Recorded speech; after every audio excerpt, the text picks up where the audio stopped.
Ოცვითა წმინდათა მამათა ჩვენთათა ხოლო იესო ქრისტე მერტო ჩვენო შეგვიწყალენ ჩვენ ამინ. მე ვაპირებ თქვენთან საუბარს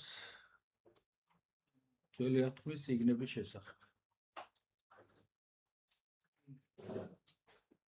ძველი აღთქმის წიგნებისადმი ინტერესი როგორც ვამჩნევ ჩვენ საზოგადოებაში ნაკლებია ალბათ, იმიტომ რომ ძალიან ზღვა მასალაა, უზარმაზარი მასალაა ძველი აღთქმის წიგნები. და აქტუალური ალბათ ადამიანისთვის არის მაინც უფრო ახალი აღთქმის წიგნები. სახარება, საქვემოცი კულტა, ეპისტოლეები და ასე შემდეგ. და მისდამი ინტერესი უფრო დიდია. მაგრამ ეს აუცილებლად უნდა გავითვალისწინოთ, რომ ახალი აღთქმა ძველი აღთქმის გარეშე არ არსებობს. ეს არის ფუნდამენტი, რაზეც არის დაშენებული შემდეგ ქრისტიანული მოძღვრება. ქრისტე მაცხოვარს ახალი აღთქმა, ძველი აღთქმა არ გაუქმებია. ეს არის მასზე დაშენებული. ამიტომაც ვფიქრობ, რომ ინტერესი მის მიმართ კიდევ უფრო მეტი უნდა გაჩნდეს ჩვენს ხალხში. და ამიტომაც ვფიქრობ, რომ თან ეს ჩემი სპეციალობაა, მე ძველი აღთქმის სპეციალისტი ვარ და ახალი აღთქმის კომპეტენციებში ცოტა შევიჭრები ხოლმე. და უფრო ალბათ ძველ აღთქმაზე მინდა თქვენთან ვისაუბრო.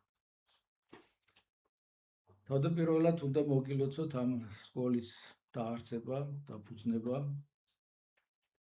მე ძალიან მადლობელი ვარ მამა გიორგის, რომ მან ეს ინიციატივა გამოიჩინა. თქვენ გახსოვთ ალბათ ეს შენობა სხვა მიზნით იყო დაკავებული,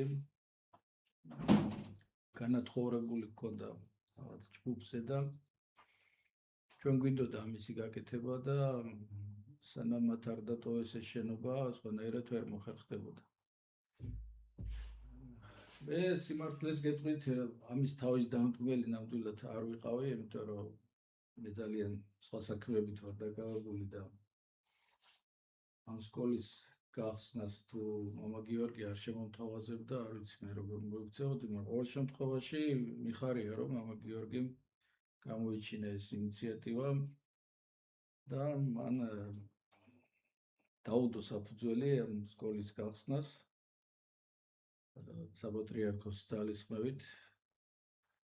მე უკვე შევჩავაფენეთ საქმის კურსში, რომ გვინდოდა აქ ამ სკოლის გახსნა და მადლობა ღმერთს, რომ ეს ყველაფერი წარიმართება ასე სიმშვიდით, რასაც შევძლებთ გასწავლით, რასაც ვერ შევძლებთ თქვენი სწავლით ზოგი და ასე ერთობლიობაში გავაგრძელებთ ეკლესიურ ცხოვრებას. დღევანდელი ჩვენი საუბრის თემა იქნება ძველი აღთქმის წინასწარმეტყველები. წინასწარმეტყველები ბევრი იყო, ძველი აღთქმის წმინდა წერილით ვიცით, რომ არის 12 მცირე და 4 დიდი წინასწარმეტყველი. ამასთან ერთად ეს ის წინასწარმეტყველები არიან, რომლებმაც ასე ვთქვათ, ფიქსირებული სახით, ანუ წერილობით მოიტანეს ჩვენამდე წიგნები. და მათ წიგნებს ქვიათ ასე წინასწარმეტყველი იერემიას წიგნი, ესაიას წიგნი, ეზეკიელის და ასე შემდეგ და ასე შემდეგ. მაგრამ არიან წინასწარმეტყველები, რომლებმაც ასე ვთქვათ, ეს ფიქსირებული მემკვიდრეობა არ დაგვიტოვეს. ახლა დიდი წინასწარმეტყველები არიან, გსმენიათ ალბათ ილია, ელისე, ნათან წინასწარმეტყველი და სხვები. უბრალოდ მათი წიგნები არ არის ჩვენამდე მოღწეული. შეიძლება კიდევაც ჰქონდათ რაღაც მათ ჩანაწერები, მაგრამ შეიძლება ჩვენამდე არ მოაღწია. ამ ყოველ შემთხვევაში ეკლესიის აი ამ ჩამონათვალში ისინი არ მოიხსენიებიან. მოდი ჯერ წინასწარმეტყველების ზოგადად ვისაუბროთ, ვინ არიან ეს წინასწარმეტყველები, რა ეპოქაში მოღვაწეობენ ისინი და რისთვის არიან ისინი საჭირო, რა როლს ასრულებდნენ ისინი ებრაელი ერის ცხოვრებაში. წინასწარმეტყველური ეპოქა ძირითადად ხასიათდება ძველი წელთაღრიცხვის მე-10 საუკუნიდან მე-5 საუკუნემდე. ძველი წელთაღრიცხვის.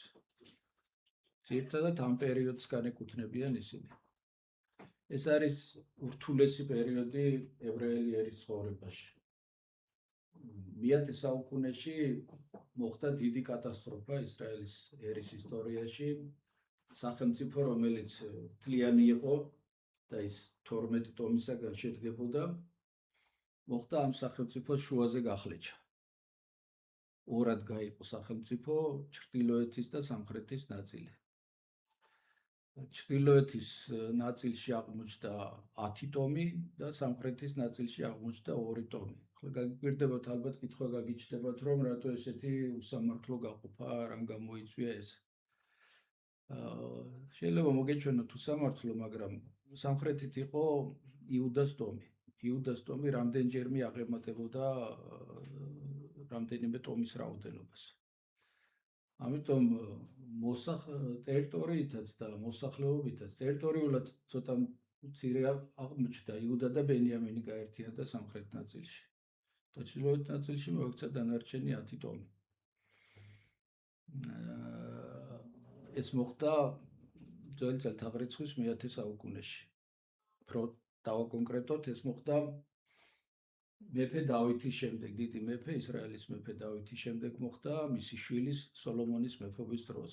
უფრო სწორედ სოლომონის მეფობის დასასრულს მოხდა. ესეთი ცნობა არსებობს წმინდა წერილში, რომ ღმერთს უნდოდა ისრაელის სახელმწიფოს გახლეჩა, რადგანაც ისინი ურჯულოდ ცხოვრობდნენ და ამისი მოთმენა უკვე შეუძლებელი იყო. მაგრამ სოლომონს უთხრა ღმერთმა, რომ შენს მეფობაში არ გავყოფო მამა შენის გამო. დავითს ხელად დამსახურება ჰქონდა, რომ დავითის გამო არ გახლიჩა ეს სახელმწიფო. დავითის შემდეგ უკვე სოლომონია. სოლომონმა კი დაიწყო სიბრძნით ქვეყნის მართვა, ალბათ გემახსოვრებათ სიბრძნე სოლომონისაც იცით და ბევრი სიბრძნეები ხსენიათ სოლომონთან დაკავშირებული, მაგრამ მისი მეფობის მეორე ნაწილი ხასიათდება კრიტიკულად. ის დაემსგავსა სხვა მეფეებს, აღმოსავლელ მეფეებს, ალბათ მიხვდებით, რასაც გულისხმობ, ის ასე ვთქვათ, კომფორტის მოყვარული გახდა, კეთილდღეობაზე გააკეთა ორიენტირი. დაემსგავსა აღმოსავლეთის ბრძანებლებს, რომლებსაც ჰქონდათ უზარმაზარი ასე ვთქვათ, უწესო ცხოვრების წესი ჰქონდათ მათ და მათ მიბაძამან. და ეს ყველაფერი გახდა მისი დაბრკოლების მიზეზი და ამიტომაც ვთქვი, რომ კრიტიკულად ხასიათდება მისი მეფობის მეორე პერიოდი. სახელმწიფო გაიხლიჩება მის შვილსა და კიდევ ერთი გამოჩნდება, რომელიც მას წინააღმდეგობას გაუწევს. და მათ შორის დაიწყება კონფლიქტი და გაიყოფა სახელმწიფო ერთ სიტყვით. ეს დიდი თემაა, შეიძლება თვითონ ამ თემას მივუძღოთ ცალკე ლექცია. იმხელა დიდი თემაა, ჩვენ კი დღეს წინასწარმეტყველებზე სასაუბროდ შევიკრიბეთ. ღმერთი პერიოდულად უგზავნის წინასწარმეტყველების სახით ადამიანს, რომელმაც უნდა შეაგონოს მათ, რომ ისინი თუ არ შეიცვლიან ცხოვრების წესს, მათი ქვეყნები აუცილებლად სხვის ხელში აღმოჩნდება და ასეც მოხდება. შემდეგ სულ 5-6 საუკუნე გაგრძელდება ამ ორი სახელმწიფოს ცალ-ცალკე არსებობა და მე-6-მე-7 საუკუნეში ორივე სახელმწიფო დაეცემა ისინი სხვისი ბატონობის ქვეშ აღმოჩნდებიან და აქედან იწყება ფაქტიურად ებრაელი ერის ამ ბოლო პერიოდის ტრაგიზმი. ამაშია სწორედ, რომ მათ არ შეასრულეს ღვთის ცნებები, არ გაყვნენ ღვთის გზას, არ შეისმინეს წინასწარმეტყველთა მოწოდებები და აღმოჩნდნენ ამ მდგომარეობაში. საერთოდ მინდა გითხრათ, რომ მეფობის ხანა, მიუხედავად იმისა, რომ ხშირად ჩვენ გვხიბლავს მონარქია, მეფობას თავისებურებები გააჩნია. მეფობა არ არის იდეალური ფორმა მმართველობის. ეს რაღაც საზოგადოებრივი ფორმაციის რაღაცა ნაწილია. ყველაზე კარგი ფორმა მფარველობის არის თეოკრატიული მმართველობა. როდესაც ღმერთი განაგებს და ღმერთი მართავს, მაგრამ ებრაელები ამპარტავნები იყვნენ და მათ მონარქია მოითხოვეს.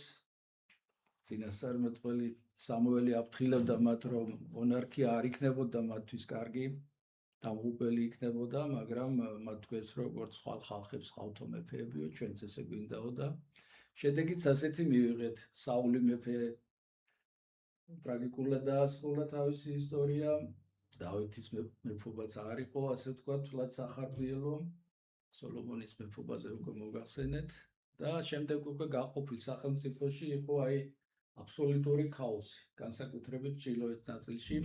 ჩრდილოეთ ნაწილს ეწოდა ისრაელის სამეფო და სამხრეთ ნაწილს ეწოდა იუდას სამეფო. იუდას სამეფოში იყო დედაქალაქი იერუსალიმი, ამით გამოირჩეოდა იუდას სამეფო და მინდა გითხრათ, რომ იუდას სამეფო ისრაელის სამეფოსთან შედარებით მეტნაკლებად პატიოსნად გამოიყურებოდა, თუმცა ესეც არ იყო თლად ღვთისთვის სასურველი.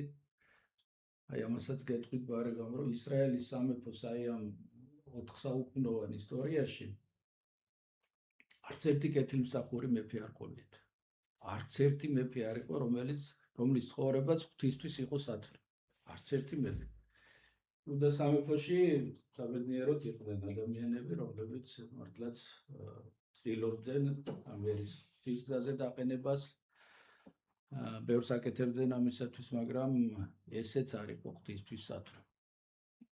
მოდი ახლა დავიწყოთ წინასწარმეტყველებზე საუბარი და მე რაღაც ერთ-ერთი შრომიდან მაქვს რაღაც ამოღებული და ჯობია რომ წაგიკითხოთ.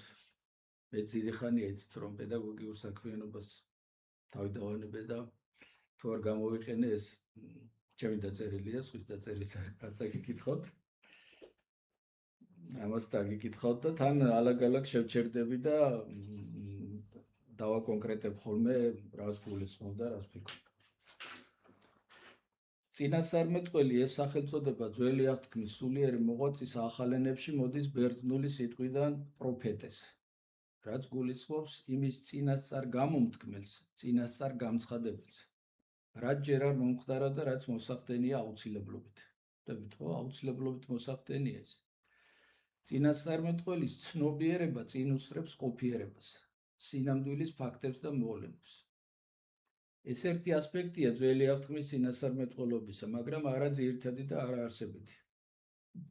თუ ბიბლიური წინასწარმეტყველის არს მხოლოდ ამ ფუნქციით შემოვსაზღვროთ, მისი ბუნება საგრძნობლად გაღარიბებული გამოჩნდება. ამას დააკლდება ის სპეციფიკა, რაც ეკუთვნის მხოლოდ მას, რაც არ ახასიათებთ მისანთ, ნათელხილველს და სხვა ძველი აღთქმაში ხსენებულ პირებს. არც კანონური ღვთაებების, ბაალების წინასწარმეტყველთ, მაგრამ საეჭვოა, რომ მათი მოღვაწეობა სულიერ ასპექტში ისეთივე ღირებული ყოფილიყო, როგორიც უფლის წინასწარმეტყველთა მოღვაწეობა იყო. და მაინც რაში მდგომარეობს ძველი აღთქმის წინასწარმეტყველთა განსაკუთრებულობა? უპირველეს ყოვლისა, რას გვეუბნება თვითონ ტერმინი, რომლითაც აღინიშნება წინასწარმეტყველობის ფუნქცია. ეს არის ნაბი და ნაბი ებრაული. ნიშნავს გამომთქმელს, გამომცხადებელს. ეტიმოლოგიურად ეს ძირი დაკავშირებულია ებრაული ენისა და სხვა ენების, სემიტური ენების იმავე ფონეტიკური აღნაგობის ძირებთან, რომლებიც ნიშნავს გარეთ გასვლას, გადმოყრას და სხვა. წინასწარმეტყველმა თავისი ნათქვამი უნდა გადმოყვაროს, უნდა გამოიტანოს. ხანდახან შეიძლება ის მისი ნების საწინააღმდეგოდ ხდებოდეს, მაგრამ ის იმაზე იქნება ქვემოთ აუცილებლად ნახოთ. ამრიგად ნაბის გარეთ გამოაქვს სიტყვა, რომელიც დაფარულია სხვებისათვის. ისეთი რამ არის, რაც აუცილებლად უნდა გამოცხადდეს, აუცილებლად უნდა ისმინოს ხალხმა, რადგან ის შეადგენს მათი ქცევებისა და ზრახობის პროგრამას. საკუთარი აზრების გამოცხადება რომ დაეწყო წინასწარმეტყველს, მას არავინ არ მოусმენდა. თქვენ ვერ ნახავთ ვერსად, რომ წინასწარმეტყველი ამბობდეს, რომ მე გეუბნებით. ის ამბობს ამას იტყვის უფალი. აი გაქვთ წინასწარმეტყველის წიგნები წაკითხული. ყველგან არის ამას იტყვის უფალი. ანუ ის აცხადებს ობიექტურ ჭეშმარიტებას და არასაკუთარ წარმოდგენებს. მისი წინასწარმეტყველების ავტორიტეტი განმტკიცებულია იმ წყაროთი, საიდანაც იღებს იგი გამოცხადებას, როგორც აქტიობის უფლებას. ნაბი გამომცხადებელი, როგორც წესი, უზენაესი ნების გამომცხადებელია. ის არის უფლის ბაგე, რომლის მეშვეობითაც უფალი აცხადებს თავის ჭეშმარიტებას, ღვთის სიტყვას და იგი გადადგომს კაცთათვის გასაგებ ენაზე. თუმცა ეს ენა ხშირად სიმბოლურია, მაგრამ ის გასაგებია იმ საზოგადოებისათვის, სადაც იგზავნება წინასწარმეტყველი. ამგვარად წინასწარმეტყველება მოწოდებაა. მოწოდებაა იმაზე, რომ იგი მოწოდებულია ამ სიტყვის პირდაპირი გაგებით, საწინასწარმეტყველოდ. წინასწარმეტყველება ზეგარდამო დავალებაა, საუფლო ტვირთია, რომელიც უნდა ატაროს კაცმა მთელი თავისი სიცოცხლე. ხო, გვექნება ქვემოთ ამაზე საუბარი, აი მოსე წინასწარმეტყველს შეგახსენებთ. როდესაც მოსეს ქორების მთაზე გამოცხადება ჰქონდა და მას უფალი ავალებს, რომ ის უნდა წავიდეს ეგვიპტის ქვეყანაში და თავისი ერი უნდა გამოიყვანოს, ის თავის თავში ვერ ხედავს ვერანაირ იმის რესურსს, რაც შეიძლება გახდეს აი ამ ბელადობის და წინამძღვრობის საფუძველი. რამდენიმე მიზეზს უყენებს უფალს, რომ არა იყოს ეს ტვირთი, რომელსაც გეტყვით.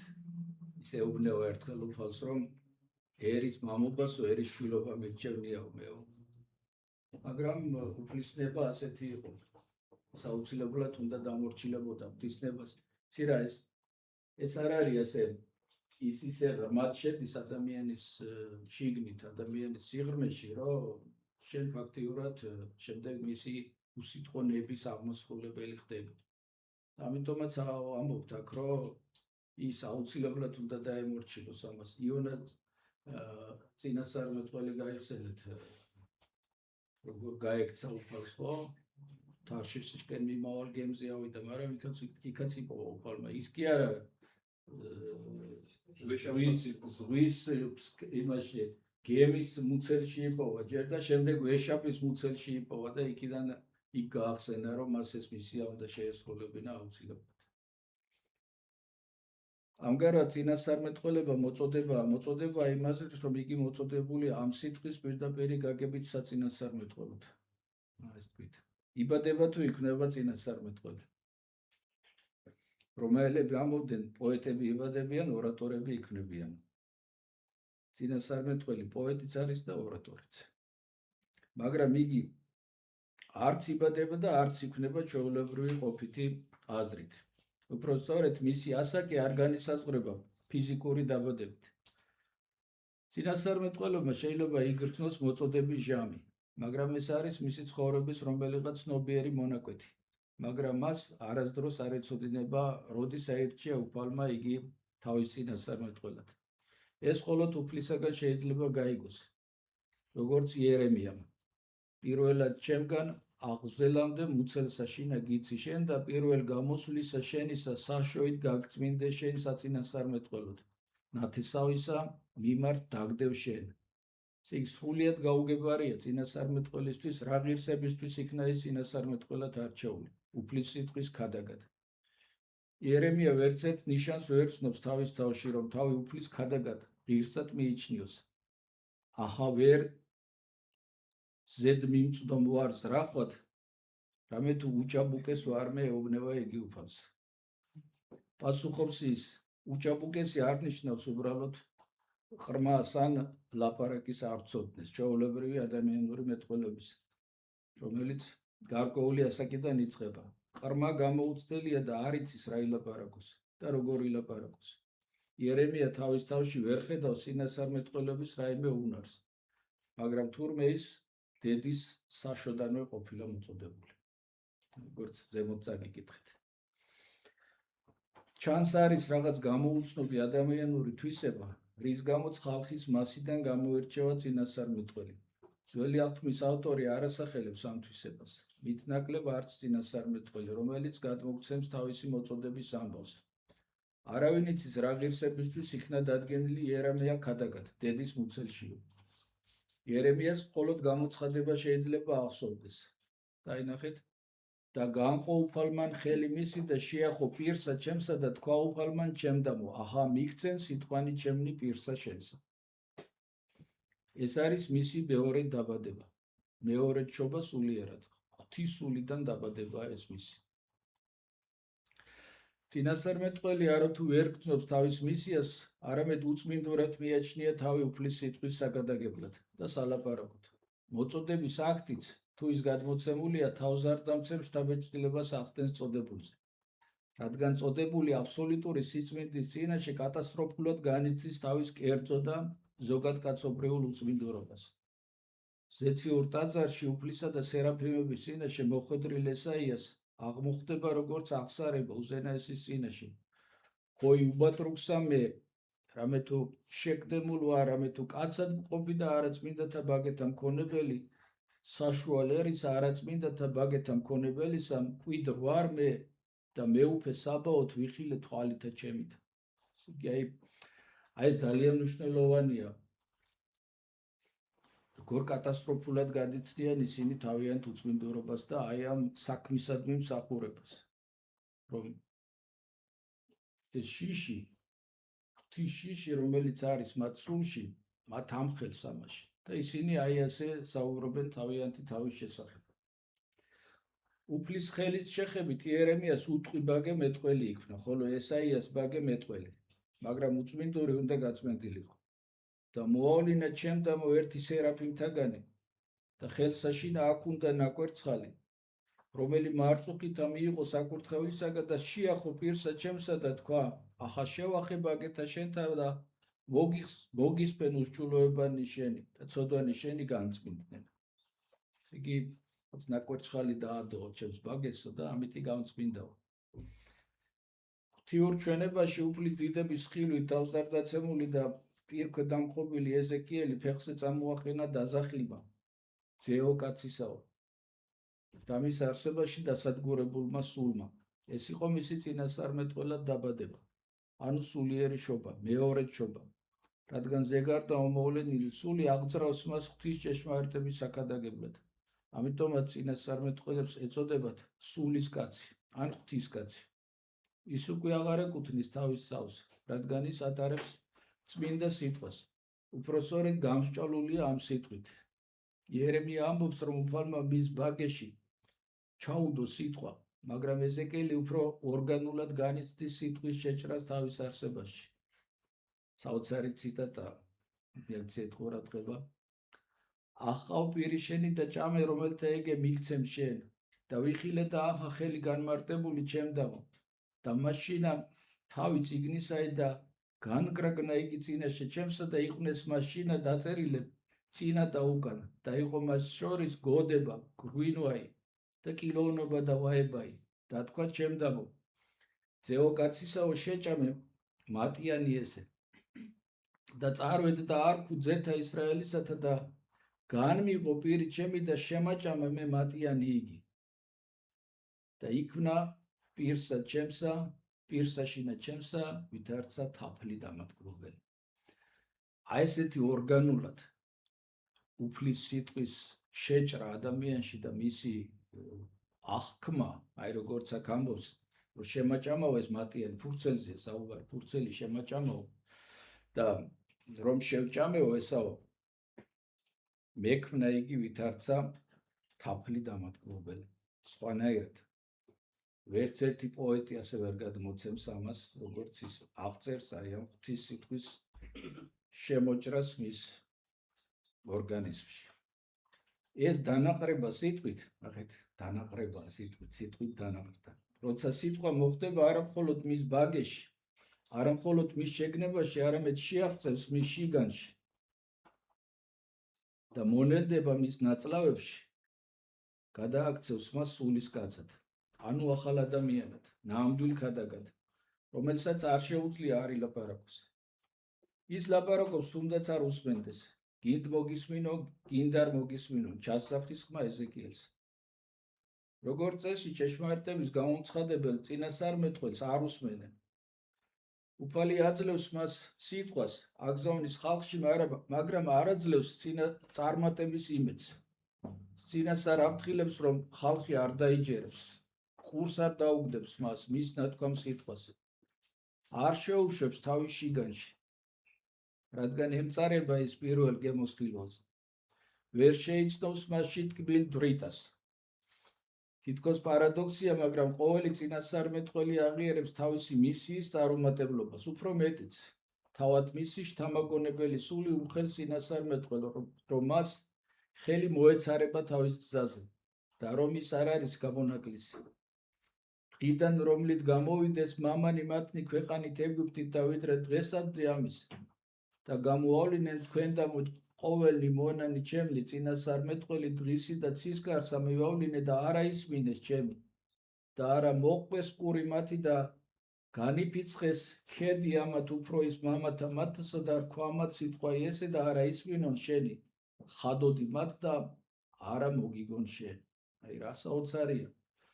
ქადაგათაგზავნოს ავალებს ეს მისია უნდა შეასრულოს და არანაირ გარანტიას არ აძლევს, ეუბნება რომ არ მოგისმენონ შენ ის რასაც შენ ეტყვი მათ ემწარება თუ მათ ეს სიმართლე ხომ მწარია რა და როცა ეუბნება წინასწარმეტყველი რომ თქვენ ურჯულოდ ცხოვრობთ და არ იქცევით კარგად მეფესთან რომ მივიდოდა მეფე იმას შეიწყნარებდა მეფესთან მიდიოდა და ავალებდა უფალ უნდა მიხვიდე და უნდა უთხრა ეს და რომ მიდის მეფე მიკითხაო საბრძოლველად მივდივარო აქაბზეა საუბარი მეფე აქაბზე და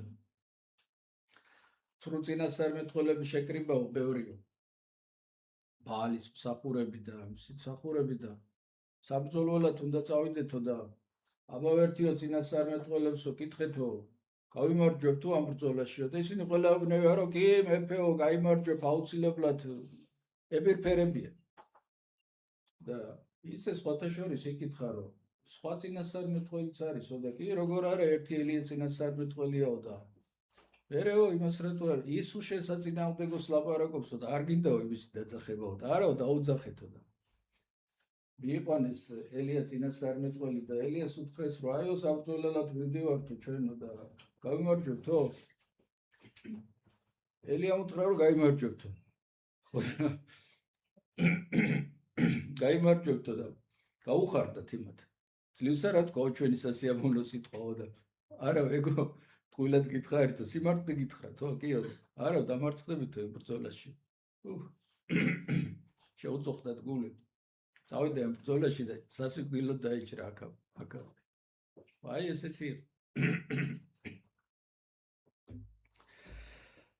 სიმბოლურ წინასწარმეტყველურია ოსიას ცხოვრება რაღაცნაირად ძალიან ესეთი ტრაგიკული პიროვნება ეს ოსია უფლის წინასწარმეტყველური სიტყვა იჭრება ღრმად მის ყოფაში ოსიამ უნდა იტვირთოს და აიტანოს ის ცოდვა რაც აწევს ქვეყანას ოსიამ თავის თავზე უნდა გამოსცადოს სირცხვილი რომელშია ჩავარდნილია მისი ხალხი დარქვა უფალმა ოსეს წარვედ და მოიყვანე თავისა შენისა დედაკაცის სიძვისაი და შვილნი მისნის სიძვისანი რამე თუ სიძვით ისიძვიდეს ქვეყანასა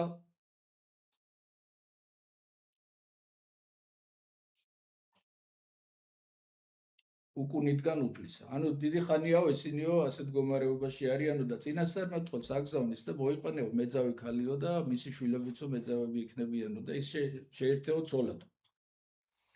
ამით უნდა დაანახოს ებრაელი ერის სახე. ებრაელებიც ხო ღალატობდნენ უფალს. ეს უფლის განდგომილება ალეგორიული გაგებით მეძაობას ნიშნავს, მოღალატეობას ნიშნავს. და ამიტომაც ოსიას უნდა მოაყვანინოს მეძავი ქალი ცოლად და წაკითხავთ და იქ რო კარგად გაიგებთ ასე დაიწყო ოსია წინასწარმეტყველა თავისი წინასწარმეტყველური სამსახური ესე იგი მეძავი ქალის მოყვანა დაავალა და ასე დაიწყო მან სამსახური მაგრამ ვერ აუჯანყდებოდა უფალს უფლის წინაშე მისმა ოჯახურმა ვითარებამ უნდა ამხილოს ქვეყნის დაცემა გარყვნილება ცოლქრური ღალატი ალეგორიული გამოხატულება აქვთ ისაგან განდგომილებისა. მაგრამ ოსიას სავსეა სიყვარულით. ის მზადაა უკან დაებრუნოს საყვარლებს საკიდებული ცოლი. მეძავი რომ მოიყვანა ის კი არა, მერე კიდე გამეძავდა. და კიდე ებრუნებს მას. ნახეთ, როცა ის ასე მოიქცევა, ოსიაც იბრუნებს უკან. ინანიებს ის თავის აქციას და სიყვარულის აუხსნელი ძალით, თუმცა ქალი ახლა მაშინდელზე უკეთესი კი არა, კიდე უარესი, მაინც იბრუნებს უკან. როცა ასე გრძნობს ოსია, მაშინ ხვდება თუ რატომ უყვარს მაინც უფალს გამდგარი თავისი ერი და ყოველთვის მზად არის შეუნდოს განდგომა. მაშინ ამბობს წინასწარმეტყველი, რომლის პირიდან უფლის სიტყვა ხმიანებს. რაი აღკითხვა შენ ეფრაიმ, შეგეწიო შენ ისრაელ, გარდაიქცა გული ჩემი, მე ბრმის შორის შეშფოთდა შენანებაი ჩემი, არა ყორ ისხვისა გულის ხრომისა ჩემისა და არა დაუტეო ახოცად ეფრემი მით, ეფრემი ერთ-ერთი ტომია. რამე თუ ღმერთი ვარ მე და არა კაცი შენ შორის, წმინდაი და არა შევიდე ქალაქად. აი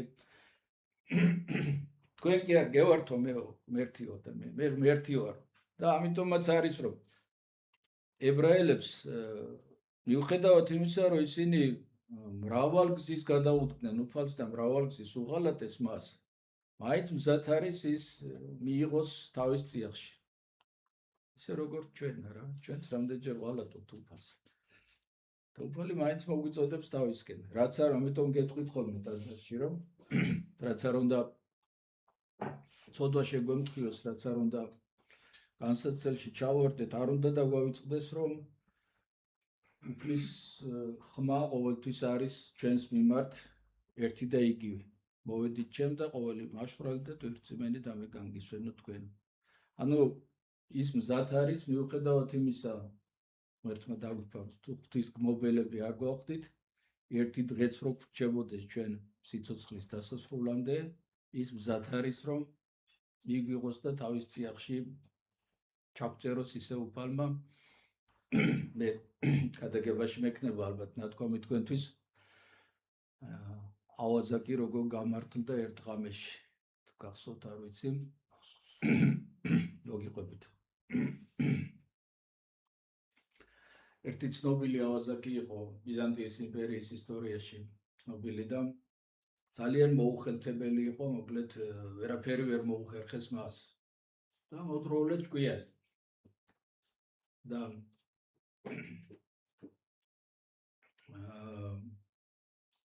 აი ეს ავაზაკიც დაიყალა ამდენი წელი ავაზაკობით.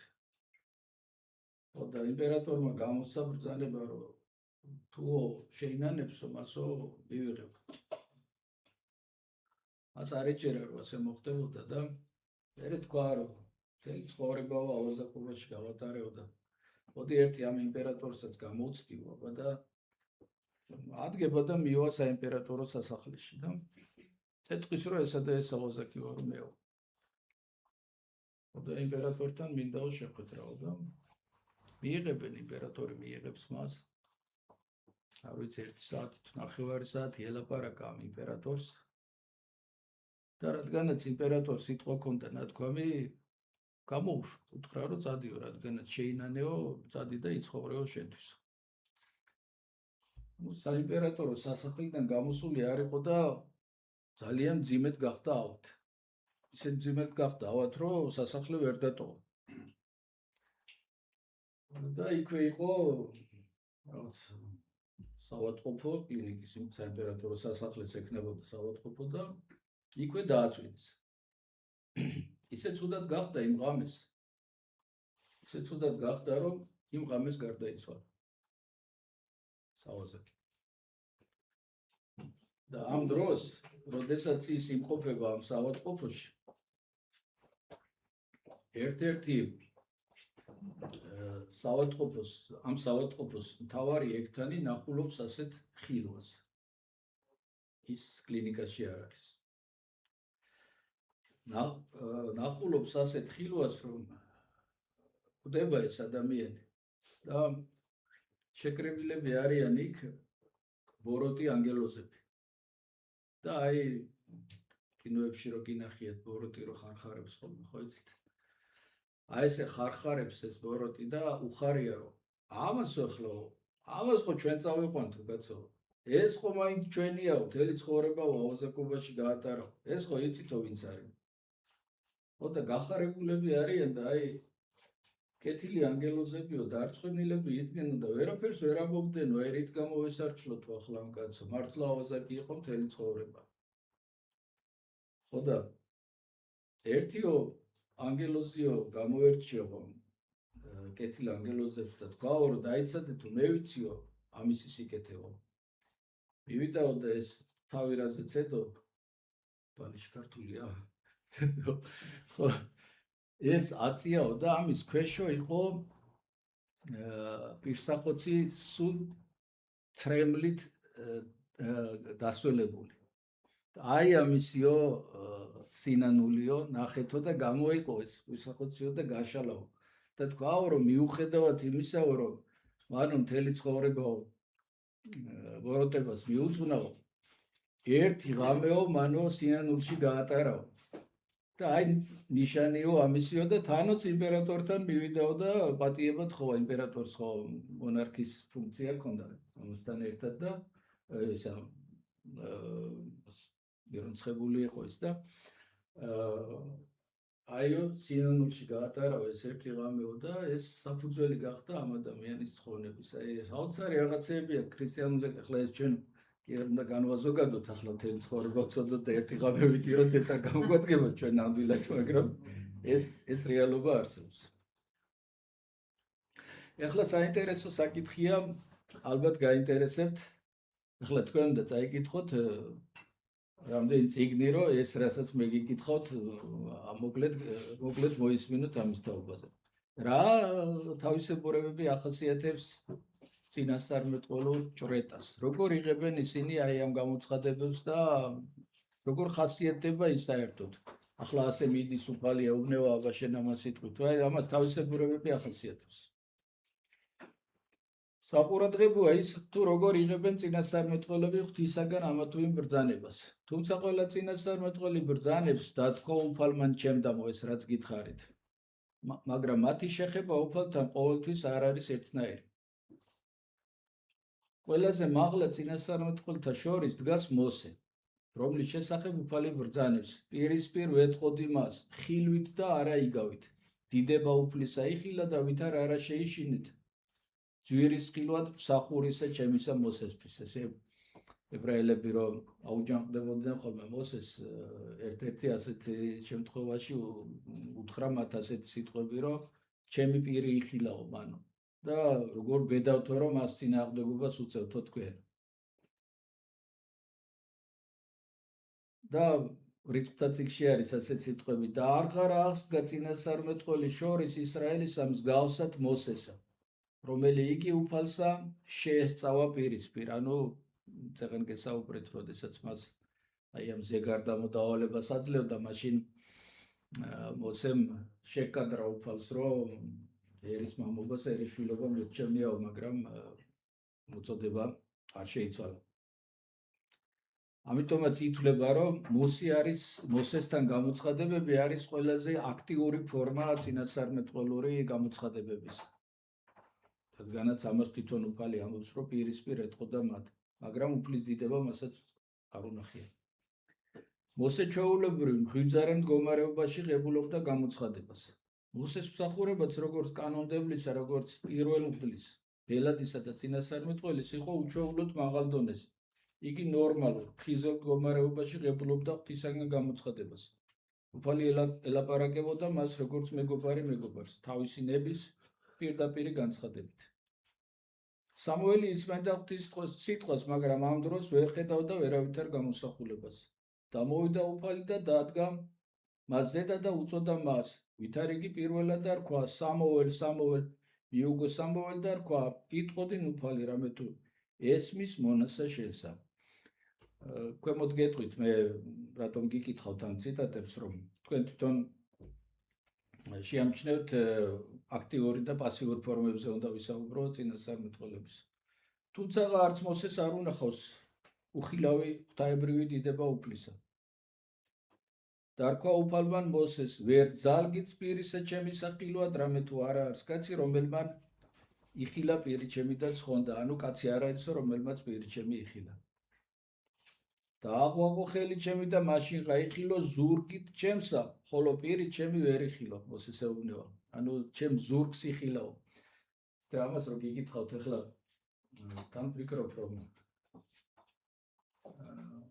ეს ყველაფერი რატოა ესეთი ადამიანურ ენაზეა ეს ყველაფერი გადმოტანილი თორემ უფალს მართლა ფიქრობთ რომ ზურგი აქვს და ზურგს იხილავდა იგი უფლისას ეს ყველაფერი არის რომ ჩვენ დავწმუნდეთ რომ რამდენად აქტიური ფორმაა გამოცხადებისა მოსესთან მიმართებაში და რამდენად დიდია მოსე და ის როგორ აი ამ ხიზელ მდგომარეობაში როგორ იღებს ის ამ გამოცხადებებს უფრო დაბალი ფორმა წინასწარმეტყველური ჭვრეტის არის როცა უფალი უწყებას აძლევს ჩვენებიდან ძილში დარქვამად უფალმან ისმინეთ სიტყვანი ჩემნი უკვე თუ იყოს ვინმე თქვენგანი წინასწარმეტყველი უფლისა ჩვენებით გამოვეცხადო მას და ძილს აშინა ვეტყოდი მას ანუ ალბათ ხვდებით ხო ახლა ხიზელ მდგომარეობაში ხიზელს ხვდებით ხო რასაც გულისხმობთ ხიზელ მდგომარეობაში მიღებული გამოცხადება არის აქტიური ფორმა ხო მეთანხმებით ხო და ძილში მიღებული ფორმა რა თქმა უნდა ის ამ ხარისხის ვერ იქნება და მას შეიძლება პასიური სტატუსი ქონდეს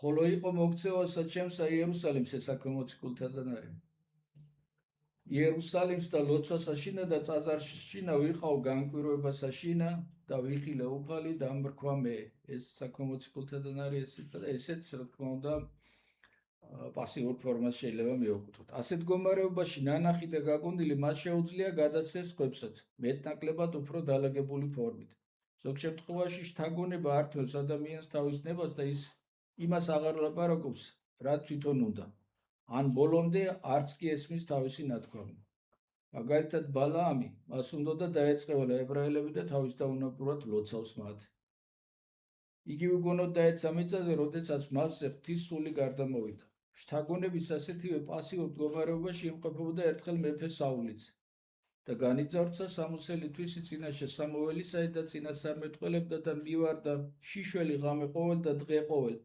ამისთვის სიტყვის ჯერა თქვან აცაულცა წინასწარმეტყველთა თანავე ეს ეპიზოდია ისრაელის პირველი მეფის და მისი მეფედ დამდგენის სამუელის ცხოვრებიდან ეკითხავთ საულმა სამუელის გაგებით უღალატა უფალს და მათ შორის იყო დიდი დაპირისპირება და ეს საულზეა ნათქვამი რომ საულზე თქვეს რომ ისიც გაწინასწარმეტყველდაო ანუ გაქადაგდაო განსხვავებულ მდგომარეობაში იმყოფება ესაია და სხვა წინასწარმეტყველი მათში ღვთაებრივი სულის მოქმედებით ადამიანის სულს შეუმჩნევლად ემატება ძალა ღვთაებრივი სულის ასეთი მოქმედების წყალობით მათი სულიერი მოღვაწეობა ცოცხლდებოდა იბადებოდა ახალი განწყობილება იხსნებოდა ახალი ჰორიზონტები ასეთ მდგომარეობაშიც კი მათ მაინც შეეძლოთ იმის გარჩევა თუ რა მოდიოდა მათ სულებში ზევიდან და რა იყო მათი სულიერი მოღვაწეობის შედეგი თვითონ პროცესი წინასწარმეტყველური ჭვრეტის ახასიათდება შემდეგი თავისებურებებით პირველი წინასწარმეტყველები ხშირად გამოცხადებას ღებულობენ სხვადასხვა ხილვების, სახეების, იგავების, სიმბოლოების სახით. ამიტომაც ისინი ხშირად მიმართავენ სიმბოლურ მოქმედებებს და თქვენ წინასწარმეტყველურ წიგნებს თუ გადაავლებთ, სულ ნახავთ იქ აი ამ სიმბოლურ ქმედებებს.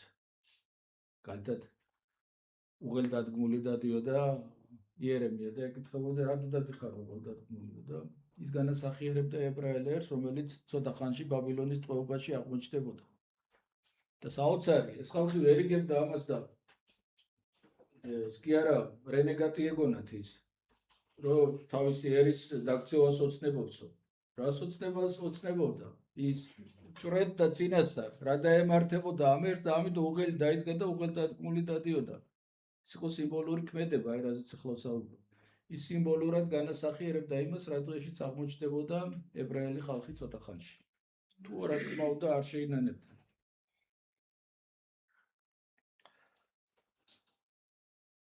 ამასთანავე მათ საუბრებში ისახება მათი პიროვნული ხასიათი და ისინი თვითონვე ღებულობენ მნიშვნელოვან მონაწილეობას გამოცხადებისათვის მისაღები ფორმის მისაცემად. ზოგჯერ ისინი ნამდვილად ასრულებენ სიმბოლურ მოქმედებებსაც. მეორე, წინასწარმეტყველები ხედავენ მომავლის სურათებს, ხოლო გადმოგვცემენ მათ როგორც წარსულში მომხდარ ამბავს. ესეც შეგიმჩნევიათ, ხო? საუბრობენ, სხვა პირში საუბრობენ, თითქოს და გონია, რომ სხვა რამეზე საუბრობენ. აღწერს მათ ხო მომხდარ ამბავს. ესაია აღწერს მაცხოვრის ჯვარცმას ისე, როგორც ეს შეეძლო ამ მოვლენის თვითმხილველს. აი, პროკომედიას რო ვატარებთ, ანუ კვეთას რო ვატარებთ. იქ ის სიტყვები, რასაც მღვდელი ამბობს, როდესაც ტარიქს ამზადებს. ეს ესაია წინასწარმეტყველის სიტყვებიდანაა, რამდენი საუკუნით წინ ნათქვამი. დავით არცა ცხოვარი კვლად მიიგვარა, დავით არცა ტარიგი წინაშე, რომელი უხმობელად არ აღაღებს პირსათვისა, სიმდაბლით ეთვისითა სასჯელით მიიღო. ეს სიტყვები სულ ესაიადან არის აღებული და კვეთაში არის ეს სიტყვები გამოყენებული ზუსტად. რამდენი საუკუნით ადრე განჭრიდა მან, დავით არცა ცხოვარი კვლად მიიგვარა. მაცხოვრის უნება ხონება ყოფლობითი იყო. ამიტომაც ცხვარს არის შედერებული. ცხვარი ხო ყველაზე ესეთი ჰუმანური ცხოველია, მეგონი ყველაზე მეტად ვერ უთყვი. არც წინააღმდეგობას უწევს, რომ რაღაც სხვა ცხოველი რაღაც წინააღმდეგობას გაუწევს ადამიანს, როცა უნდა დაკლასის. ცხვარი არის, აი ცხვარი, მაგრამ ამიტომ თქვენ ხომ ცხვარივით კაცია ალბათ, ხო? ყოველი წინასწარმეტყველი ხედავდა მხოლოდ ნაწილს იმისას, რაც მომავალში უნდა მომხდარიყო. ამიტომაც წინასწარმეტყველური ზეშთაგონება იყო გამოცხადებითი ხასიათის.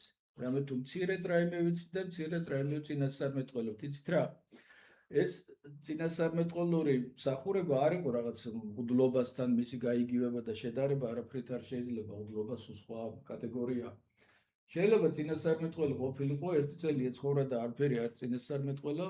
შეიძლება დადგომოდა მას რაღაც აქტიური პერიოდი, მაშინ გააქტიურებულიყო, მაშინ ეაქტიურა და მაშინ გამოეცხადებინა თავისი, ასე ვთქვათ, გაეცხადებინა ღვთისნება, რომელიც მასთან მოდიოდა. თუ არა და არც ამისი აუცილებლობა არ იყო. იყო რაღაც პერიოდი, შეიძლება საერთოდ არც არავინ იცოდა, რაზე იყო ეს ადამიანი. ყოველ შემთხვევაში ხალხმა იცოდა, რომ ის ქადაგი იყო და წინასწარმეტყველი.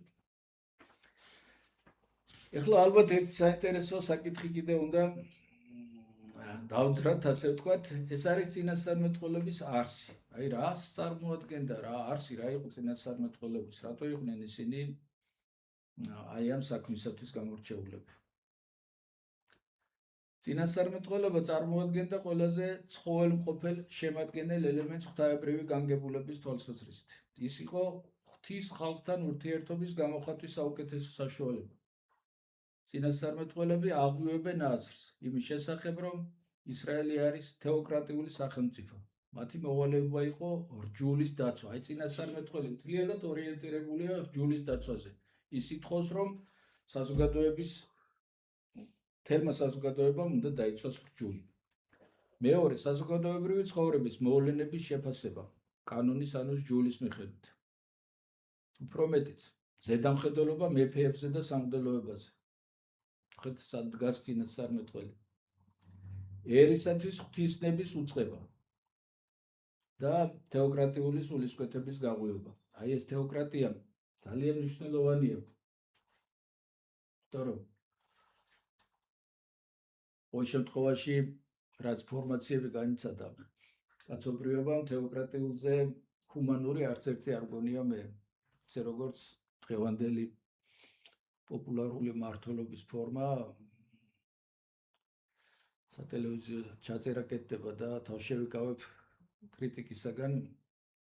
ყოველ შემთხვევაში დღევანდელი მმართველობის ფორმა ვერანაირ კრიტიკას ვერ უძლევს, მხოლოდ ამით შემოვიფარგლებ.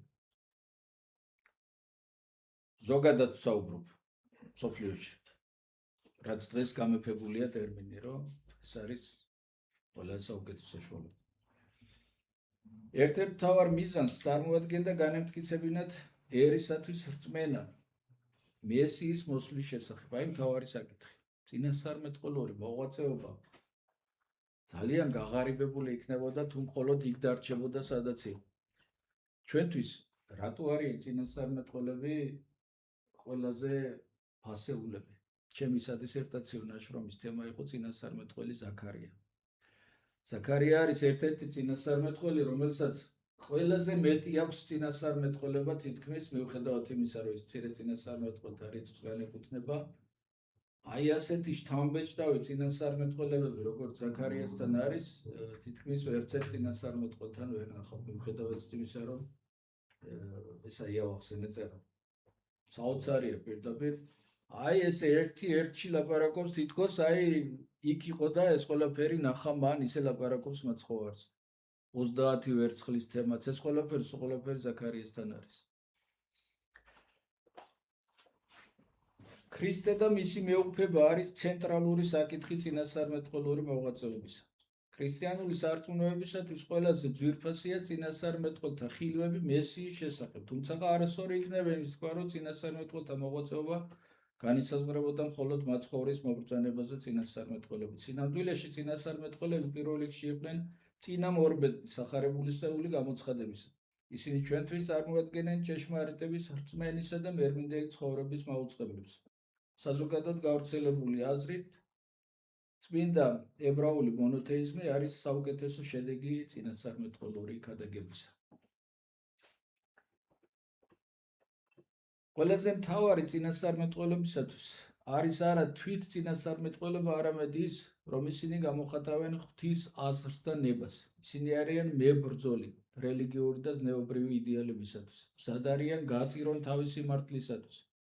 არ არსებობდა ქვეყნად ძალა, რომელსაც შეეძლო წინასწარმეტყველისათვის გადაეტყვევინა მართალი სიტყვა. წინასწარმეტყველი მიქია.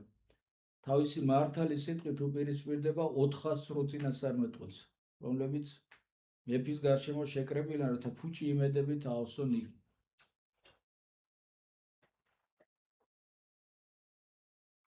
ერთის მართალმა 400-ის ტყუილი უნდა გააკარწყოს. და ის ამბობს ასე, უფალს ფიცავ, ამბობს მიქია, იმას ვიტყვი, რასაც უფალი მიბრძანებს. მეფეს სასიამოვნო აზრების მოსმენა უნდა. ამიტომაც არის, რომ წინასწარმეტყველის ცხოვრება არის საშინელი ტრაგიზმით აღსავსებელი. ის მზად არის ჭამოს სიმწრის პური, სვას სიმწრის წყალი. და უთხრას მეფეს სიმართლე, რაც უფალმა გამოუცხადა. ის დილეგშიაც ჩააგდეს, დილეგშიაც თავისუფალია, რადგანაც მასთან არის უფლის სიტყვა. რადგანაც ის სულის კაცია და სადაც სულია, იქ თავისუფლება. ის ატარებს ჭეშმარიტების სულს და ჭეშმარიტება ათავისუფლებს მას. წინასწარმეტყველი ერთადერთია თავის ხალხში, თავის საზოგადოებაში, მეფეთა წრეშიც კი, რომელიც თავისი თქმითა და საქმით ახორციელებს სულიერ აზნაურებას. აზნაურება თავისუფლებას ნიშნავს. ის არავის ემორჩილება ამ ქვეყანაზე. გარდა იმ ხმისა, რომელიც ესმის ჟამიდან ჟამადდე. ვერავით არის ძალა ვერ გააჩერებდა წინასწარმეტყველ ნათანს, როდესაც ამხილა მეფე დავითი. ან კიდევ იოანე ნათლისმცემელს, როდესაც მან ამხილა ჰეროდე. ნათანი გაგახსენოთ? 50. 50-ს ალბათ. ნათან წინასწარმეტყველი. ნათანი იყო წინასწარმეტყველი, რომელმაც მგონი ესეთი ჩართვები უფრო საინტერესოს გახდის საზოგადოებისათვის ჩვენს ლექციებს.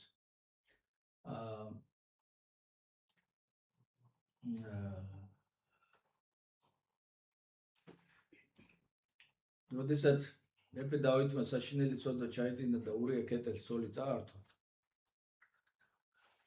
ის მოაკვლევინა. მასთან მივიდა წინასწარმეტყველი ნათანი. ნათანი ამ 16 წინასწარმეტყველში არ არის, საგანაც დასაწყისში ვახსენე ნათანი. და მან მოუყვა ასეთი იგავი. იგავი კი არა ამბავი მოუყვა მეფეს, რომ ერთი კაცი იყო, ხო და 1000 ცხვარი ყავდაო. და ერთი ცხვარი ყავდაო, ვიღაცისა მიბარებულიო. სტუმარი მოუვიდა. თავისი კი არ დაკლაო, იმ კაცისა რომ ყავდაო, მობარებულიო, ის დაკლაო და იმით გაუმასპინძლდაო სტუმარს. და ეს კაციო, რომელსაც ერთი ყავდა მიბარებული, ის ცხვარი დაუკლაო მას. მეფე განრისხდა, ეგ რა გაუკეთებიაო. რის ღირსიაო მეფეო ეს კაციო? ნათან მაკითხა და მეფე უთხრა სიკვდილის ღირსია და შენ ახარო ეგო დავითს უთხრა ეს რომ ნათანი არ ყოფილიყო იმას უმალ თავს წააგდებინებდნენ ხო მაგრამ ნათანი იყო ნათანს ვერ გაუბედავდა მეფე და ეს გახდა მერე დავითისთვის აი ეს საშინელი ცოდვის ხილების დასაწყისი იყო რა გააკეთა მხედართმთავარი იყო ურია ქეტელი მაშინ ბრძოლა ჰქონდათ აღარ მახსოვს ზუსტად რომელიღაც ტომს ეომებოდნენ და ხალხს ეომებოდნენ და 1000-ის თავი იყო ურია ქეტელი და დავითმა დაინახა მისი ცოლი და მოეწონა და უნდოდა რომ მისი ცოლი გამხდარიყო მაგრამ ებრაული რჯული ამას საშინლად კრძალავდა შეიძლებოდა დავითს მოეყვანა ცოლი ეს მონარქებისთვის იყო ეს დამახასიათებელი რაღაც თვალსაზრისით ამაზე ცალკე ვისაუბროთ და მაგრამ ის აუცილებლად ქვრივი უნდა ყოფილიყო ქმრიან ქალს სიკვდილი ემუქრებოდა ის ვერ მოიყვანდა ქმრიან ქალს ამიტომაც გაიგო ის ცოლი იყო გაიგო რომ ურია ქეტელის ცოლი იყო გააგზავნა მსახური თავისი და დაიბარა თავისთან ურია ქეტელი არა უბრალოდ ეს ქალი მოიყვანა და ეს ქალი დაფეხმძიმდა მისგან და ეხლა ხო უნდა შეეფუთა ეს თემა რა რაღაცით და გააგზავნა ეს და მოვიდა ეს ურია ქეტელი მივიდა მეფესთან ვითომ ასაქმე ქონდა გამოკითხა რაღაცეები და ელაპარაკეს და უთხრა რომ ახლა წადი სახლშიო და ხვალე წადიო ომშიო ხო და ამან უთხრა მეფეო სახლშიო როგორ წავიდეო ჩემ ცოლთანო როგორ დავწევო მეო ჩემიო ძმებიო იქო იბრძვიან ბრძოლაში არიან და მეფის სახლიდან რომ გამოვიდა იქვე კარებთან დაწვა და იქ დაიძინა ღამე ანუ სახლში არ წავიდა ხო და ეს ყო მეფემ გაიგო რატო უნდა და ის სახლში გაეგზავნა რომ ის თავის ცოლს შეხვედროდა და მისი ეს ცოდვა დამალულიყო და რადგანაც მან ასეთი გვირობა გამოიჩინა და ის სახლში არ წავიდა და ასეთი საოცარი საქციელი ჩაიდინა არ შეიძლება ამაზე თქვა გააკეთა ჩაიდინა უარყოფითთან არის დაკავშირებული და ადგადა რომ წავიდა ის საომრად ისო კიდე ერთი მსახური გააყოლა მას და უთხრა რომ ისეთ ბრძოლაში შეუშვითო რომ იქიდანო ცოცხალი ვერ გამოვიდეს ჩატოვეთო ისო ამ ბრძოლაშიო და უნდოდა რომ ის მომკვდარიყო მართლაც მოკვდა ურია ქეტელი იმ ბრძოლაში და შემდეგ მოიყვანა მისი ცოლი ცოლად მისგან ყავდა სხვათა შორის სოლომონი მაგრამ მანამდე სხვა შვილი ყავდა მას რომელიც დაბადებისთანავე მოუკვდა და ამბობენ რომ აი ეს გახდა შემდეგ დავითის სინანულის დასაწყისის დასაწყისი სადაც მას ახალშობილი შვილი მოუკვდა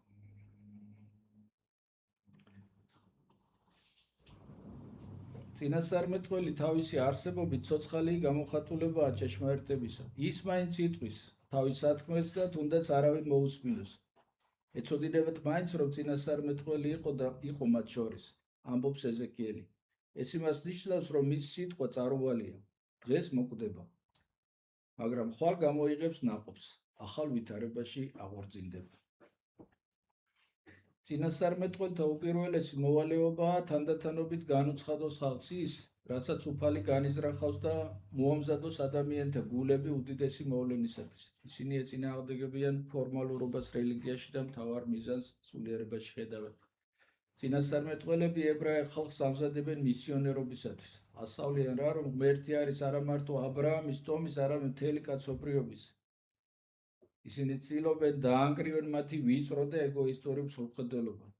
ყველა ერის შევაზეთ ციურ სასუფეველში, ყველა წინასწარმეტყველთან ეს არ არის, მაგრამ იდეაში ესე უნდა ყოფილიყო. იერუსალიმი იქნება არა მარტო მსოფლიო ხალხთა გაერთიანების ადგილი, არამედ უმთავრესი კერა, საიდანაც მოციქულები მოეფენებიან მთელ სოფელს. თითქმის ყველა წინასწარმეტყველი განიცდის უკანასკნელი დღის რეალობას. ისინი ელიან მას როგორც ადამიანი ელის ხვალინდელ დღეს. ისინი მას უწოდებენ უფლის დღეს და სხვანაირად ვერც აღიქვამენ, თუ არა დიდად და საშინელად. ის არ შეიძლება იყოს საშინელი. არ იყოს საშინელი, რადგან ის განკითხვისა და შურის გების დღეა. საშინელი ღვთის გარეგანთათვის და სანატრელი უფლის ჩაგრული ერისათვის. რადგან მას დღეს საშინა გამოვიდეს ცოცხალი იერუსალიმით. ეხლა ეს სიტყვები რო წავიკითხე, მგონი რომ კითხვა უნდა გაგჩენოდათ. რატო არის ღმერთი საშინელი? საშინელია ღმერთი? ცოტა შორის ერთხელ წამიყვანეს საფლავის კურთხევაზე და საფლავის კურთხევის ლოცვა იწყება ასეთი სიტყვებით: ღმერთო, ძლიერო და საშინელო. ხოდა როგორც ესე არ გქცევენ ხოლმე ყურადღებას, რაც ვკითხულობ და ამ ქალმა გამოიჩინა ყურადღება და რომ დავამთავრე ამ საფლავის კურთხევის ლოცვა რო წავიკითხე, ეს ძველ ამბავს გიყვებით, სადღა დავდივარდი საფლავების კურთხევაზე და ხოდა ამ ქალბატონმა მკითხა რომ მამა მიქაელო, რატო ღმერთიო საშინელო, ის ხო სიყვარულია, ეს ხო ეს არის და მეც დავფიქრდი სხვათა შორის ამ თემაზე და მაინტერესებს ხოლმე ესეთი რაღაცები. უბრალოდ ადამიანები ამჩნევენ ასეთ რამეს. და აი ახლა წავიკითხე პასუხი ამაზე. რა თქმა უნდა, ღმერთი სიყვარულია, დიდება მის ძალას, მაგრამ ის საშინელია ღვთის გარეგანთათვის. და მეორედ მოსვლა მათთვის საშინელი იქნება, აბა რა იქნება? ახლა მეორედ მოსვლის ჯამს, როდესაც ისინი ამ სიტყვებს მოისმენენ, იგავში რომ არის, თიკნებს რომ იმართავს, ამ სიტყვებს რომ მოისმენენ, საშინელი არ იქნება მათთვის. და ამიტომაც არის, რომ ღვთის გარეგანთათვის ღმერთი საშინელია, აბა რა არის? და ამიტომაც არის, რომ თუ სიყვარული ვერ გააჩერებს ადამიანსო, შიშმა უნდა გააჩეროსო, ხო? მაშინ შიში უნდა გქონდეს, თუ სიყვარული არ აქვს. ხო და აი ეს სიტყვები რო წავიკითხე, უცებ ეს აზრი ამომიტივტივდა. და სანატრელია უფლის ჩაგრული ერისათვის, რადგან მას დღეს საშინა, ხო ეს, რადგან მაშინ შეუხევს უფალი ჭრილობებს თავის ერთგულ ერს. ამ დღეს საბოლოოდ გაიმარჯვებს წუთისოფლის გზაზე მრავალჯერ დამხობილი სიმართლე და ამ სიმართლის თვირთველი უფლის ერი. ამ დღიდან ერთი საფეხური, ერთი ხარისხით აიწევს სინამდვილე, როგორც წინასწარმეტყველებს ზაქარია. დაიყოს მასზე საშინა, შემწე იყოს უფალი, ყოველთა მკვიდრთათვის იერუსალიმისაითა და იყოს უძლური მათ შორის, მას დღეს საშინა ვითარცა დავით და სახლი დავითისა სახლდა, ვითარცა სახლი ღმრთისაი და ვითარცა ანგელოზი უფლისაი წინაშე მათსა. მაგრამ ეს წინასწარმეტყველება მხოლოდ ძველი აღთქმის ერს არ ეხება. არც აქ ნახსენები იერუსალიმი არ არის კონკრეტული ქალაქი, ეთნიკური იერუსალიმი. არც ეს დავითი არ არის ის დავითი, ისტორიული მეფე. წუთისოფლის დროჟამში მოქცეული ზაქარია კაცობრიობის მომავალს ჭრեց თავისი ერის კერძო მაგალითზე. უფლის დღე საბოლოო დღეა ძველი აღთქმის ერის ცხოვრებაში, მაგრამ არა შეწყვეტა სიცოცხლის, არამედ ახალი საუკუნის დადგომის საწინდარი. ძველი აღთქმის ერის თავგადასავალი არის ანდრეზი, რომლის მეშვეობით და წინასწარმეტყველნი განსაკუთრებით მოგვიანონი გადმოგცემენ კაცობრიობის ბედის ერას, მის ათწლოსა და მომავალში. დაიყოს უფალი მეფედ ყოველსა ზედა ქვეყანასა, მას დღეს საშინა, იყოს უფალი ერთ და სახლი უფლისაი ერთ. ესეც ზაქარიას წინასწარმეტყველებიდან არის ეს სიტყვები.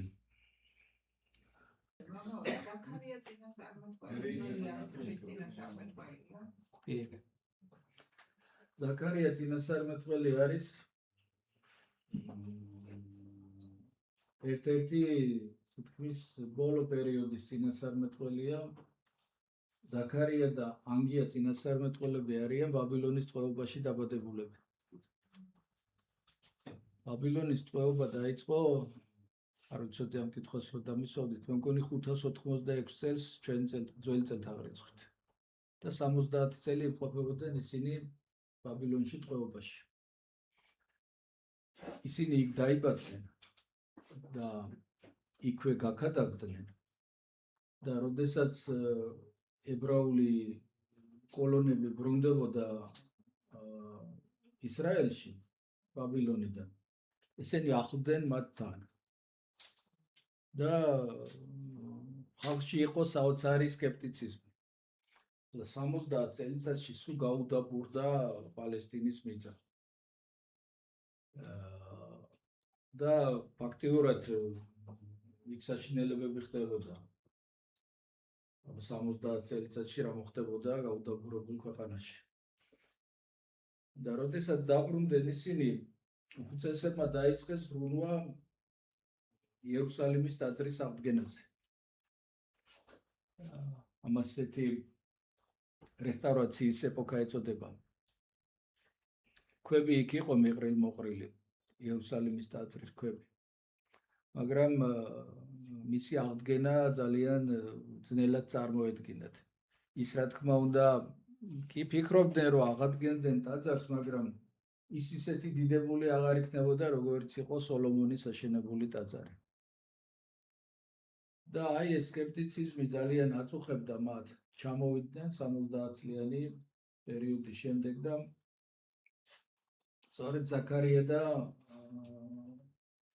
ანგია იყვნენ წინასწარმეტყველები, რომლებიც აი ამ რატომ გამოვარჩიე მეთქი. ზაქარიას აქვს ესეთი სიტყვები, რომ კი შეიძლება ის ისეთი დიდებული აღარ ყოფილიყო, როგორც შეიძლება იყო სოლომონის დროს, მაგრამ ეს ტაძარი იმით იქნებოდა მნიშვნელოვანი, რომ ამ ტაძარში ქრისტე მაცხოვარი შევიდოდა, ეს მინიშნებებით არის, რა თქმა უნდა, და ამით იქნებოდა ეს უფრო საინტერესო. და აი ამ მოხუცებულების ეს შიში, რომ ესეთი არ იქნებოდა, აი მათ ზურგზე გადავიდა ფაქტიურად ამ ორ წინასწარმეტყველზე, ზაქარიაზე და ანგიაზე, რომლებმაც ეს რწმენა გააღვიძეს ხალხში და ხალხს უთხრეს, რომ კი დავიწყოთ თავიდან ყველაფერი და შესაძლებელია. ეს 70 წლიანი ბატონობაც ხო სასჯელი იყო, ღვთისმსაჯელი იყო, ამიტომაც დაისაჯნენ ისინი და გადასახდნენ იქ. თუმცა აღადგინეს ტაძარი. არ იყო ის ძალიან ცუდი ამასთან შედარებით, რაც სოლომონმა აშენა თავის დროზე. რადგანაც ქრისტე მაცხოვრის ეპოქაში ეს ტაძარი იყო იერუსალიმის ტაძარი. ამ ტაძარში გადაგამაცხოვარმა იცით თქვენ, ეს ტაძარი იყო ქრისტე მაცხოვრის ჯვარცმისასაც, მიმდინარეობდა ეს სასამართლო პროცესები და შემდეგ მოხდა ამ ტაძრის დანგრევა. ეს იყო უკვე პირველი საუკუნის 70-იან წლებში რომაელმა მხედართმთავარმა ტიტემ საფუძვლიანად დაანგრია იერუსალიმის ტაძარი. და შემდეგ კიდე მოახერხეს ებრაელებმა აჯანყება, მოგვიანებით ეს მეორე საუკუნეა უკვე ჩვენ წელთაღრიცხვის, ისევ რომაელთა ბატონობის ქვეშ იმყოფებოდნენ და ისე გამწარდნენ რომაელები, რომ იერუსალიმიო სულ გადახნესო. აი მიწასთან გაასწორეს აბსოლუტურად იერუსალიმი. აი ებრაელები ძალიან პრინციპული და ჯანყი ხასიათის ადამიანები არიან. ისინი მონობას ვერ ეგუებოდნენ და მარტო მაცხოვართან მიმართებაში გამოიჩინეს სილაჩრე, როდესაც აბეზღებდნენ ქრისტე მაცხოვარს და პილატეს ეუბნებოდნენ, რომ ამან ეგრე თქვა, რომ ხარკიო არ უნდა მივცეთ თოკაის არსო გახსოვთ?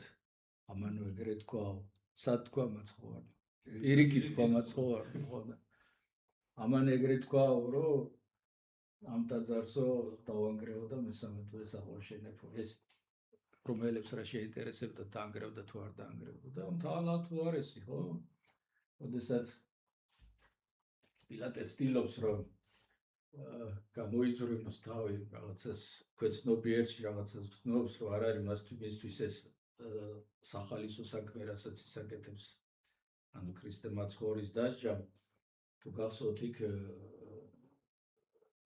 რამდენჯერმე აქვს მას ცელობა ეს ნების კვირას ამას გესაუბრებოდით ხო ცდილობს ყველანაირად რომ რაღაცნაირად შალზე გამოვიდეს იქიდან ამიტომ დაიბანს იქ ეს დემონსტრაციულად ხელებს და ასე შემდეგ თითქოს და უნდა რომ დაიძვრინოს თავი მაგრამ ვერ დაიძვრინს აქედან თავს იმიტომ რომ ბოლოს როდესაც ეტყვიან მას რომ ვინცო მეფე თუ გამოაცხადებსო თავის თავსო სიტყვას უგებნ კეისარსაო კეისარი იმპერატორი ხო სიტყვას უგებ კეისარსაო და შენ არ ახარო კეისრისო ერთგულიო თუ შენ ამას არ დაგვაჟევინებო ახლა ჩვენო და ამარო გაიგორო შეიძლება ეს მე შემეხოს ახლა და მე გავხდე დარტყმის ქვეშ აღმოჩნდა დარტყმის ქვეშ მაშინ მიუშვა თავის ნებაზე ხო და მისცა უფლება რომ დაესაჯათ ქრისტე მაცხოვარის პროფესორეთ რომაელებს უნდა დაესაჯათ მე გითხარით რომ მათ არავისი დასჯის უფლება არ ქონდათ ისინი თვითონ ვასალის მდგომარეობაში იყვნენ თვითონ აი გაკიცხვის უფლება ქონდათ გაწკეპლის უფლება რაღაცები ქონდათ მათ სიკვდილი დასჯის უფლება მათ არ ქონდათ ამიტომ მას მართალს ეუბნებიან ებრაელები რომ ამბე რომ ჩვენო არავის დასჯის უფლება არ აგვექო ქრისტიანს კონკრეტი სიკვდილის ადამიანის დასაფლავების შინაგან ცხოვრების უნიჭებელ იდება მამასა და ძესა და წმინდასა სულ საათს დამარაგის და უკუნისამდე ამ ხოლო შეგვიწყალენ სახელით აუკლისათა მაღალ ყოვლადო სამხედროსო მეუფერო გვაკურთხენ ლოცვითა წმინდათა მამათა ჩვენთა და უფალო იესო ქრისტე ღმერთო ჩვენო შეგვიწყალენ ჩვენ ამინ